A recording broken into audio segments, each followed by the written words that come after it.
Daily. Well, yes, we're continuing our focus on the modalities for the national conference as released by the federal government.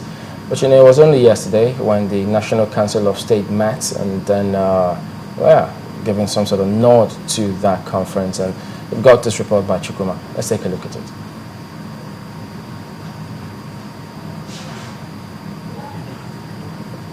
All right, that's not ready. Well, Kenneth Odidika joins us now. He's the legal practitioner. Thank you for coming on this morning. So. Thank you. Well, it's amazing because in spite of all the comments coming through about whether or not this conference should go on, the modalities as have been released, those the president will appoint, how the elections will be happening in the same year, the National Council of State says, well, they can go ahead with this one. Is that some sort of, that approval by itself, does it in any way, shape or form, just kind of whittle down all of those comments against the conference holding? Thank you very much.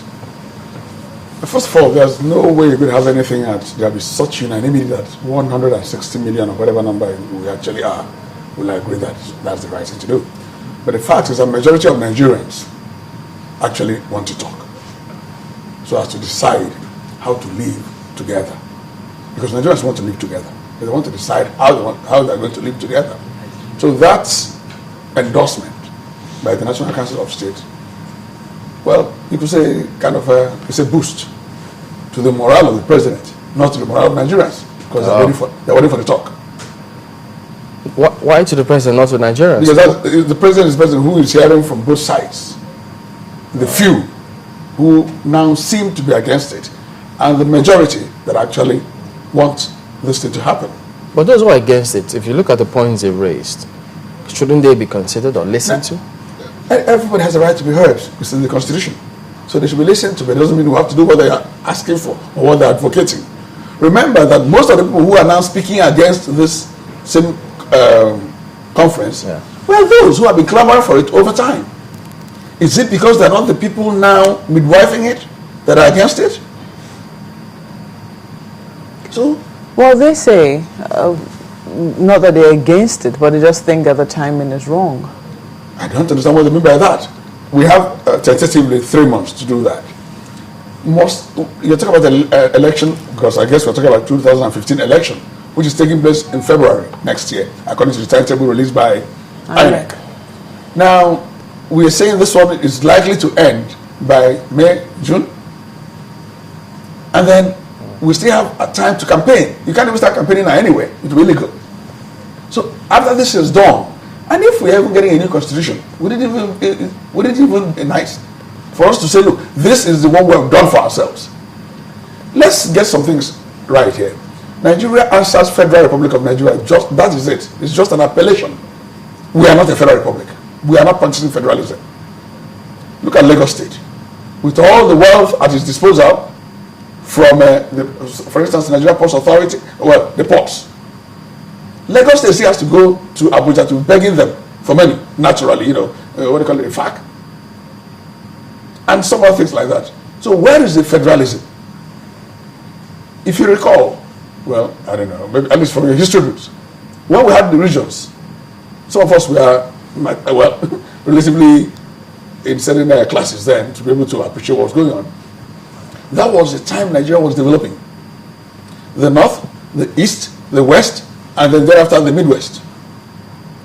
That was why Ahmadu Bello was not interested in coming to Lagos to come and be your president or prime minister. Because he had work to do in the North. Okpara was there very busy in the East after Nnamdi Azikiwe.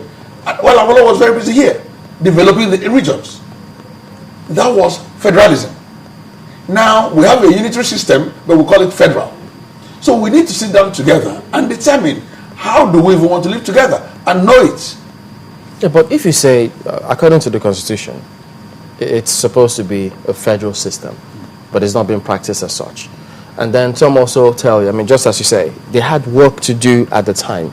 There was that time we saw how this universities come on, how strong competition, healthy one among those regions. Is it the Constitution amendment, I beg your pardon, the National Conference now, that will, just as some people argue, make them provide good governance?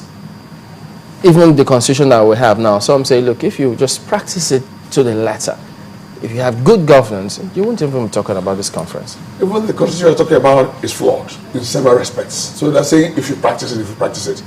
Do you know that every state must have a minister in the Federal Executive Council? That's a constitution for you. That's a condition for you. Federal character. So even if I'm from Anambra State, so even if there's nobody who's qualified to be there, you must give it somebody, even if they're good, because the constitution has to be obeyed. But if we were developing at our own individual places, even if it's the 6 zones, then within every zone, like in the Southeast, we determine how we want to run. Do we need education? If we say we don't need it, we focus on agriculture, or can we do all of them at the same time? But here you're forcing everybody to try to go at the same pace. And I listened to when you were asking the Minister for Education about this issue of cut-off mark, or what they call it in university schools. Yeah. Why must that be? Why must that be? If I want to use 20 for my own zone, that's my problem. But I'm not going to pull down the rest of Nigeria because that's how I want to run. By the time you find out that the people who are going to, for instance, University of Oka or Namibia or whatever the state school is for that zone, or Enugu State University of Technology, can't measure up, nobody will tell you to sit up. So I don't have to pull down the rest of Nigeria.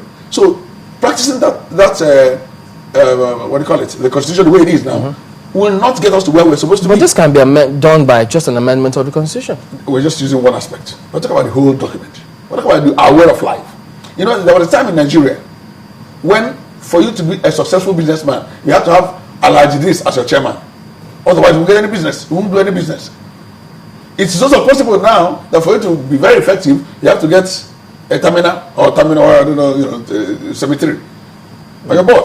It's possible. I don't say, but see, these are things that can be addressed at a national conference. But I've heard some governors argue, saying, well, yes, you may argue that you want a national conference, and they're within their rights to, prefer such arguments. I say, well, but if you look at the exclusive legislative lists, and then look at the way the states are presently constituted, the funds that the states have, what have they done with it in the first instance? And then yet they ask for more.